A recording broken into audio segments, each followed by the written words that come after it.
Wah. Runne kabochi nantene koan ising bikarime mixto kitang chilo nang po nisay atan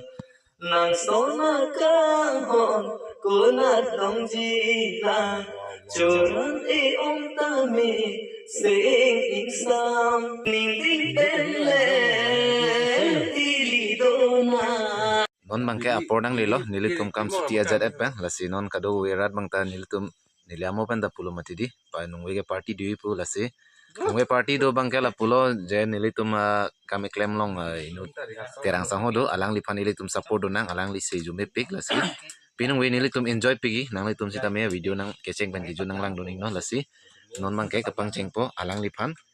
support do sinang lapen labang so video yong si kelang ning sampote nil channel subscribe lang pote subscribe ka asi aso arleng haya si bang jume pik lasi a video share pisi nang support dun senang elitum si la nilinung bangke alang litum si lai da video mati di lasi ting sang layo lasi tang te video le pangceng nang de lasi don mali nungwe ke enjoy pigi nilitum non bangke party pangceng lo lasi yo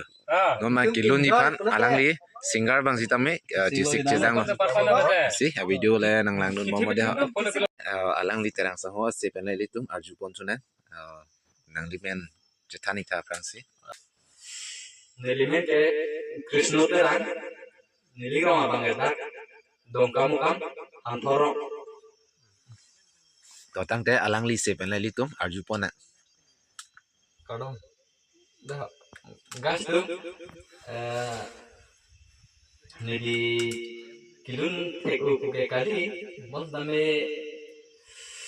anutin anun seku apan tai ning samdo tame la binang timolun asap su kacari lun ini ha amal si asap su lun jitu masih cok si kili along ang pastabe nani tumle napake lun Oke. Kasih. deh pangceng lo de alang li se pen arju pona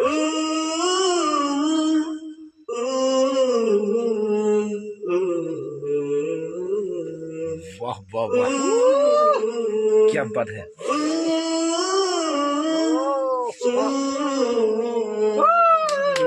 Punya pin kok aju mas ano runne kabochi nantene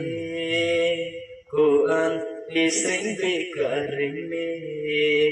tapi araje dokake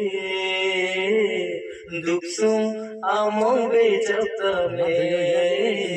runne kabochi nantene nang ne sengka chithene lasine kengkam hele kangdat aparman rani me lansine sampri neruve lansine sampri neruve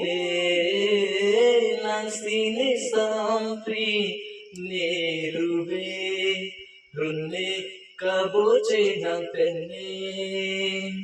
mixto kitang chilo nang po nisay atan kechun nile jadi krang tapaminta dong lengan nang sona kang hon kunat dong jilang churan e om tami sing iksam jadi nang pangkai ke support do neng don mali de si jume sen ranam chuar dumni alang li video share pisi nang litum Siap kenapa? ranam chuar dumni nang parman ranam chuar dumni nang parman runne kaboche nang penne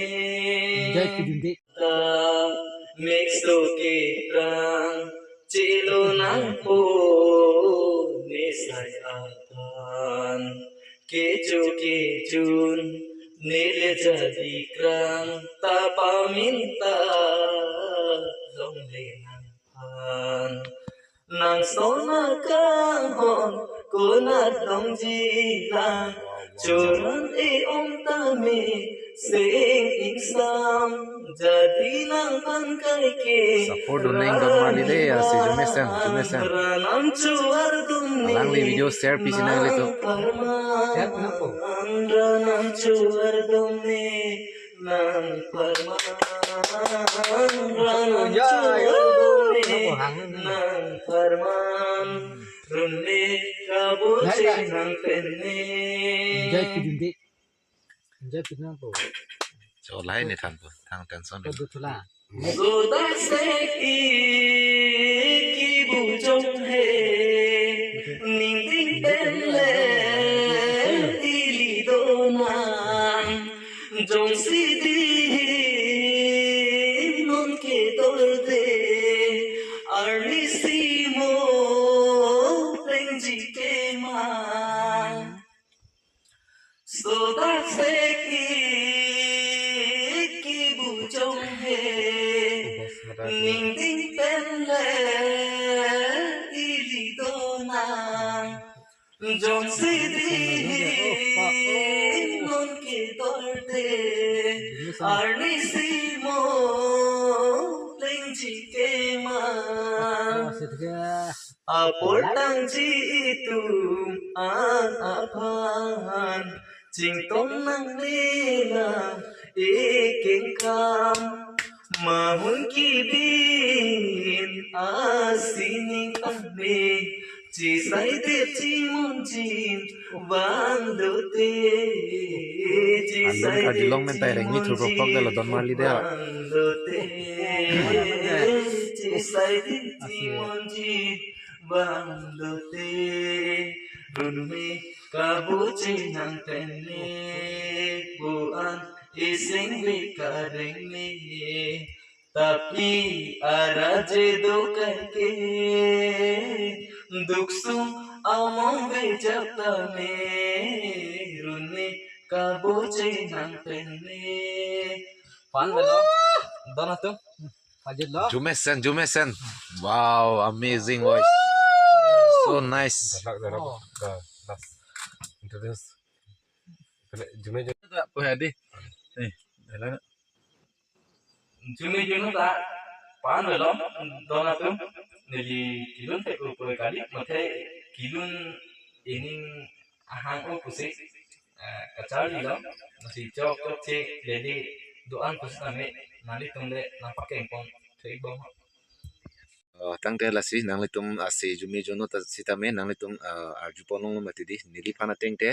ase karjulong panta nili ring mi thu propok da loki jumi thu ong la si la bang so video ile tum share pi sinang ile tum support sinang alang li ase bang jumi sen mati di la si alang li men bang ke Krishno terang arong bang dak dong kamukam han thororok la si mo humri thegi pan la address bang ke la helo la si none pranks dame nililong sorlang hai banang cerabun bompo ate video besitame ilitum ke wani pan bange bori pon bompo la si nili channel long si subscribe kelang pote subscribe dami tha none pranks dame nili video kelang long veri pan asi ilitum support dun sinang share sinang ilitum cerabun sinang chinghon dun sinang de don marli ha asi pini video bangke lansi gang tonot domi thak me kardom